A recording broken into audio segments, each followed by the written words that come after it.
তোমরা সবাই কেমন আছো? ভালো আছো তো?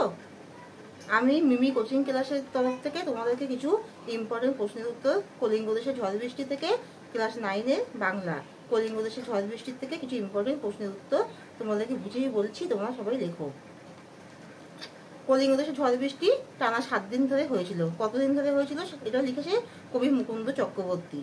এটা কতদিন ধরে হয়েছিল? টানা 7 দিন ধরে হয়েছিল। কলিঙ্গ দেশে বিশাল ঝড় বৃষ্টি হয়েছিল।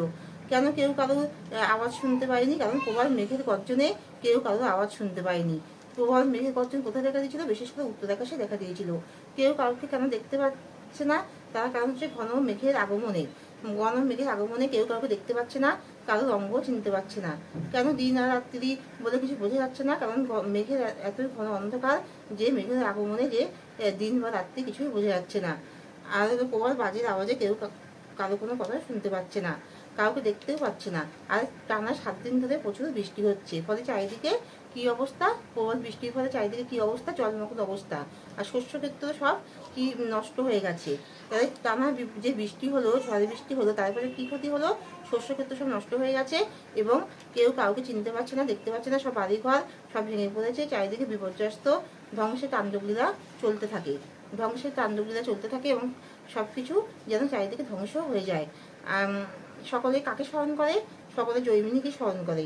জৈমিনী হচ্ছে সকলের ধারণা তিনি একজন প্রাচীন ঋষি। তিনি চাইলে এই বজ্রপাত বন্ধ করতে পারে। আর সকলের কি মনে হয়? দেবী চণ্ডী কি আদেশ দিয়েছেন? কাকে আদেশ দিয়েছেন? সবার মনে হয় যে দেবী চণ্ডী হনুমানকে আদেশ দিয়েছে যে সব বাড়িঘর সব জনে ভেঙে চৌচির করে দেয়। আর হচ্ছে কেন হচ্ছে চারিদিকে অন্ধকার হয়ে যায় এবং কেন কেউ কারো কোনো কথা শুনতে পায় না? কারণ চারিদিকে অন্ধকার হয়ে যায়। ঘন মেঘের আগমনে চারিদিকে অন্ধকার হয়ে যায়। আর প্রবল ঝড় বৃষ্টিতে প্রবল বজ্রপাতের ফলে কেউ কারো কোনো কথা শুনতে পায় না। সকলে কেন বিপর্যস্ত হয়ে যায়? ভয় পায় কেন প্রজারা? কারণ সকলের খুবই ক্ষতি হয়। এত ঝড় বৃষ্টি তাণ্ডবলীলা চলতে থাকে, ফলে সকলের বাড়ি ঘর বসতি সব ধ্বংসলীলায় পরিণত হয়। শস্য ক্ষেত্র সব নষ্ট হয়ে যায়, ফলে সবাই বাড়ি ঘর ছেড়ে চলে যায়। আর হচ্ছে কয় প্রকার মেঘ দেখা যায়? 4 প্রকারের মেঘ: সম্বত্ত, আবত্ত, পুষ্কর আর দোন। তাহলে এখানে শেষ করছি। তোমরা যাদের ভালো লাগছে, যারা ভালোভাবে বুঝতে পেরেছো, সবাই সাবস্ক্রাইব করো। ঠিক আছে?